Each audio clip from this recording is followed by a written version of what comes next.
Welcome back to another tutorial. If you haven't been with me before, my name is Sharon Dower. Welcome to my YouTube channel. It's lovely to see you. Now for Christmas 2024, I'm doing some short mini videos teaching you how to create some amazing designs for the home for Christmas. And I'm reusing flowers for 3 different arrangements. So the flowers that I've got here for this arrangement have been used twice before, so you get to see how versatile flowers can be. If you're new to floristry training or you've just found flower arranging as a hobby, then these videos are ideal for you because they show you different designs with the same set of flowers. It's really confusing if you're just starting to learn and you have all this terminology to remember. I'm simplifying it so that you can create something for Christmas and find a style that you really like. Now, for those of you that don't like using floral foam, this isn't going to be the arrangement for you because it does look like I've got quite a lot of foam in my container. So these are like the offcuts. It looks a bit like a dog's dinner, which is a phrase we use here in the UK. There's lots of small bits of foam arranged into a dish. I would usually use, that's a mouthful, I would usually use floral tape to hold my foam into position, but I use string a lot in the industry to hold floral foam into position, so I thought I'd give you an option. And if you haven't got the tape, the floral tape, you might have string at home. And I've got a Rattan container. I've used this before in previous videos, but this time I'm going to do what I know as a Biedermeier style, and Biedermeier is low, short and compact. You can do it in a Victorian style, which would mean one flower in the middle and concentric circles of flowers around the outside. Victorian being a very British style. But I'm going to do it in a more modern style using a different set of rules.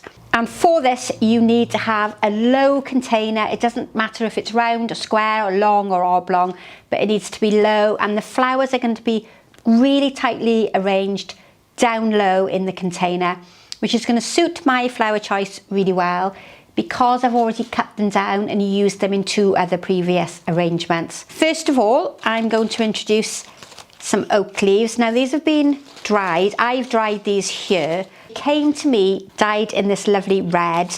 These are dip dyed at the wholesalers, or probably at the growers rather than the wholesalers. And if you keep them somewhere warm, although it's not very warm today, they will dry quite naturally. And I'm going to use these as like an edging to go around the outside. And that's what it looks like when I've gone all the way around the outside. It's given me a nice neat edge to the design. And most of the Christmas greeneries, hemlock, needle pine, any bay or rosemary you might have in the garden, will work really well around the outside, even though it's not in water. So just selectively choose greenery or leaves, bracken, any of those sparkly Christmas bits that you might have would work quite nicely as well. Do I add those in or do I leave it as it is? Let's add them in because it is Christmas after all. So this is not a traditional arrangement where we're going to place greenery almost sort of cascading over the edge. My flowers are going to be arranged in a parallel fashion, so they're all going to be facing upwards. Nothing is going to radiate away from the center point. I always encourage you to be as creative as you possibly can and take inspiration. Don't necessarily copy. Think of materials that you might already have growing in the garden, stored in your store cupboard or your shed that you could use to create that outline effect. It doesn't even have to be greenery. It could be ribbon, it could be thick wool, or it could be fabric of some description. Now with traditional floral design, we would put one flower there in the center, and I don't want to do that today.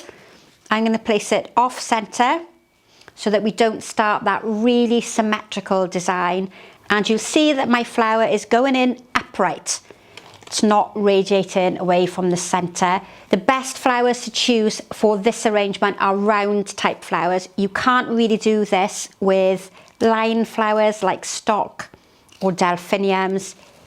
You just got to work them in, tucked up really close together in that based or massed effect, but without creating that perfectly symmetrical pattern.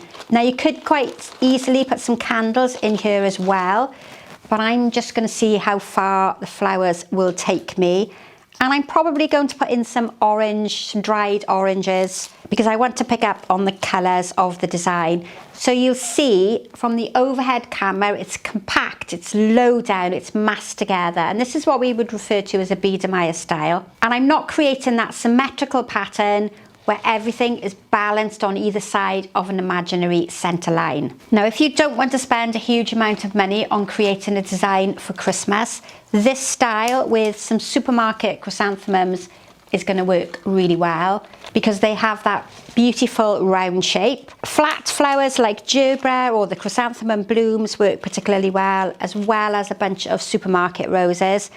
I don't think I'm going to put in any foliage. I think I've got enough flowers to create a really nice design, but if need be, I've still got those short bunches of foliage that I kept for the previous design. If you remember, or if you've watched the previous video, and if you haven't, I'm going to link it here in the cards. They came in a set of 4, and what I don't want to do is set them evenly apart. If you think of a clock, we don't want to put them at 12 o'clock, 3 o'clock, 6 o'clock and 9 o'clock, because that's far too traditional. So instead, I'm going to very randomly set them apart, cut them down really low, and now maybe it's more obvious why we needed the foam right to the very end, because if I wanted to get a flower in this gap here, I don't have any floral foam. So if you don't get your foam right to the edge, it's going to prevent you putting flowers right the way to the edge of your arrangement. The last are of my 4 carnations. Now there is one flower that I'm not going to use, and that's the ilex berry. That's not really going to mould in nicely with all the flowers that I've got. But I am going to start using some orange slices before I start putting in the remainder of my spray rose. Now I've wired these onto a 90 gauge wire. If you're at home and you're not moving this arrangement around, then you could just rest them on top of the floral foam. And what you really need to think about again is it's a round shape. So I'm using lots of round shapes to create that massed look at the bottom. Now I am now thinking I've left too much of a big gap in the middle to finish off with my spray rose. I'm going to have that real cluster of the same colour in the middle. So I'm going to move that one into the centre. And I did just spot another one of the eryngium, so he can come to the middle as well. And now it's going to break up, and now that is going to help break up the creamy colour and prevent there being too much of that one colour all massed towards the centre. If you are using spray roses, you will need to take them apart so that you can get the heads in at the same height rather than placing them in as a spray. That's not going to give a neat enough finish to the arrangement. And then what I'm going to do is just fill in the gaps with this beautiful sort of champagne colour to create that low down, very compact design. The outline of the arrangement was created right at the very beginning with the band of red material around the outside.